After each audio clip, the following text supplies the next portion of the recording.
ജനത്തിനോട് ഐക്യദാർഢ്യം പ്രഖ്യാപിച്ചുകൊണ്ട് ഇവിടെ സഹകരിയ മുഴുവൻ ജില്ലാക്കളെയും മുഴുവൻ നേതാക്കളെയും അഭിവാദ്യം ചെയ്തുകൊണ്ട് ഇവിടെ ചൂണ്ടിക്കാണിച്ചതുപോലെ അമേരിക്ക എന്ന് പറയുന്ന രാഷ്ട്രം നിലവിൽ വന്ന കാലം മുതൽ അത് തുടങ്ങിവെച്ച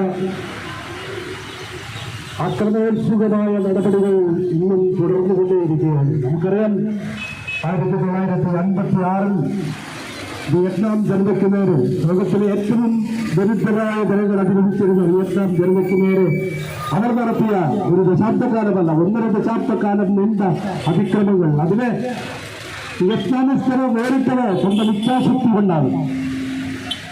അവിടെ നിന്നും അമേരിക്ക പാഠം പഠിച്ചില്ല. അമേരിക്കയ്ക്ക് തെറ്റും തെറ്റി പുറത്തു പോകേണ്ടി വന്നു. ഒന്നും തുടരുകയാണ്. ലാറ്റിൻ അമേരിക്കൻ രാജ്യങ്ങളെയും കരീബിയൻ രാജ്യങ്ങളെയും ഒക്കെ സ്വന്തം കാൽക്കീഴിൽ കൊണ്ടുവരാൻ ശ്രമിക്കുന്ന അമേരിക്ക ഇതാ വെനിസ്വേലയിലേക്ക് കടന്ന് നമ്മളിവിടെ പ്രതിഷേധം നടത്തുന്ന സമയത്ത് മധുരയും അദ്ദേഹത്തിന്റെ ഭാര്യയും സിസിലി മധുരയും അന്ന് അമേരിക്ക കൊണ്ടുപോയ ബന്ദിയാക്കി കൊണ്ടുപോയിടത്ത് കൈവിലങ്ങി വെച്ച് പീഡനങ്ങൾക്കിരയായിക്കൊണ്ടിരിക്കുകയാണ്.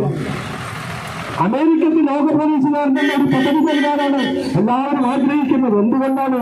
ലോക പോലീസുകാരന്റെ പദവിയിലാണെന്ന് അമേരിക്ക ലാറ്റിൻ അമേരിക്കൻ രാജ്യങ്ങളിലും കരീബിയൻ രാജ്യങ്ങളിലും മാത്രമല്ല എല്ലാ 3ാം ലോക രാജ്യങ്ങളിലും പശ്ചിമേഷ്യൻ രാജ്യങ്ങളിലൊക്കെ അവർ നടത്തിയ നരമായാത്തിന്റെ ദൃശ്യങ്ങൾ നമ്മുടെ മുന്നിലുണ്ട്. നമ്മുടെ കുട്ടികൾ, നമ്മുടെ വിദ്യാർത്ഥികളൊക്കെ അത് പഠിക്കുന്നുണ്ട്. പക്ഷേ നമ്മൾ ഇന്നും പഠിക്കാതെ പോകുന്ന ഒരു കാര്യം, അമേരിക്കയെ നിലയ്ക്ക് നിർത്താൻ കഴിയണമെങ്കിൽ ലോകത്ത് ഒരു സോഷ്യലിസ്റ്റ് പ്രസ്ഥാനം, ഒരു സാമ്രാജ്യത്വ പ്രസ്ഥാനം രൂപപ്പെടേണ്ടതുണ്ട്. അതില്ലാതായ ഘട്ടം മുതലാണ് അമേരിക്കയ്ക്ക് ഇതിലും പണ്ട് നേരത്തെ സേവകൾ ചൂണ്ടിക്കാണിച്ചതുപോലെ റെഡ് ഇന്ത്യൻസിന് ആദിമ നിവാസികൾക്ക് വിഷപ്പുതപ്പുകൾ നൽകി കൊന്നൊടുക്കിയ ചരിത്രമുള്ള അമേരിക്കയെ നിലയ്ക്ക് നിർത്താൻ, അവരെ വനച്ചവരയിൽ നിർത്താൻ നമുക്ക് കഴിയണമെങ്കിൽ ഒരു സോഷ്യലിസ്റ്റ് പ്രസ്ഥാനം ലോകത്ത് രൂപപ്പെടണം. സാമ്രാജ്യത്വ വിരുദ്ധ ദിശയിൽ പേരാടുന്ന ഒരു പ്രസ്ഥാനമെന്ന് ലോകത്തില്ല എന്നുള്ളത് തന്നെയാണ് നേരത്തെ സഖാക്കൾ അജയ്കുമാറും ഡോക്ടർ ആസാദുമൊക്കെ ചൂണ്ടിക്കാണിച്ചതുപോലെ അത്തരമൊരു സോഷ്യലിസ്റ്റ് പേരിയുടെ അഭാവത്തിലാണെന്ന് സാമ്രാജ്യത്വത്തിന് എല്ലാ അർത്ഥത്തിലും ജനാധിപത്യത്തിന്റെ മനുഷ്യാവകാശത്തിന്റെ എല്ലാ ലാഞ്ചനകളെയും ഇല്ലാതാക്കാൻ കഴിയുന്നത്.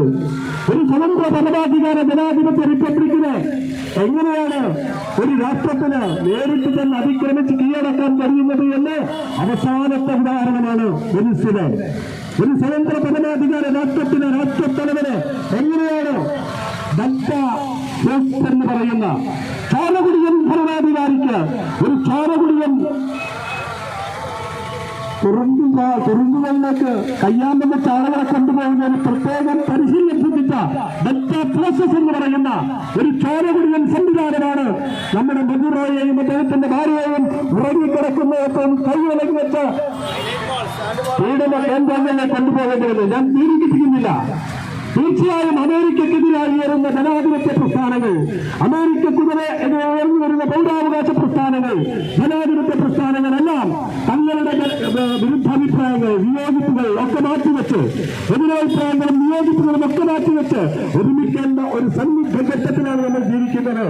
ലോകമെമ്പാടും സാമ്രാജ്യത്വത്തിൽ ഉയരുന്ന പ്രതിഷേധങ്ങളെ കോർത്തുവെക്കാൻ കഴിയുന്ന, എല്ലാ വിഭാഗങ്ങളെയും ചേർത്ത് പിടിക്കാൻ കഴിയുന്ന, സോഷ്യലിസ്റ്റ് മൂല്യങ്ങളെ ഉയർത്തിപ്പിടിക്കുന്ന ഒരു പ്രസ്ഥാനം രാജ്യത്തും ലോകത്തും വളർന്നു വരണം. അപ്പോൾ മാത്രമേ അമേരിക്കയെ നമുക്ക് നിലക്ക് നിർത്താൻ കഴിയൂ എന്ന് മാത്രം ചൂണ്ടിക്കാണിച്ചുകൊണ്ട് അമേരിക്കയുടെ ചരിത്രത്തിലധികം അവർ നടത്തിയ അതിക്രമങ്ങൾ, അതിനെ ചോദ്യം ചെയ്യാൻ കഴിയുന്ന ഒരു പുതിയ തലമുറ നമ്മുടെ രാജ്യത്തും നമ്മുടെ പ്രദേശത്തുമൊക്കെ വളർന്നു വരുന്നുണ്ട് എന്ന് അമേരിക്ക കാണണം. തീർച്ചയായും സാമ്രാജ്യത്വം യുദ്ധമാണ് എന്ന് പറഞ്ഞാൽ യുദ്ധം അവസാനിക്കണമെങ്കിൽ സാമ്രാജ്യത്വത്തെ ഇല്ലായ്മ ചെയ്യാൻ കഴിയണം. ഒരു രാഷ്ട്രത്തെ നിയന്ത്രിക്കുന്ന ഈ സാഹചര്യത്തിൽ തീർച്ചയായും ബഹുരാഷ്ട്രത്വങ്ങൾക്കെതിരായി ഉയർന്നു വരുന്ന എല്ലാ സമരങ്ങളും സാമ്രാജ്യത്വ വിരുദ്ധ ദിശയിൽ വികസിപ്പിക്കാനും മുന്നോട്ട് കൊണ്ടുപോകാനും നമുക്ക് കഴിയേണ്ടത്.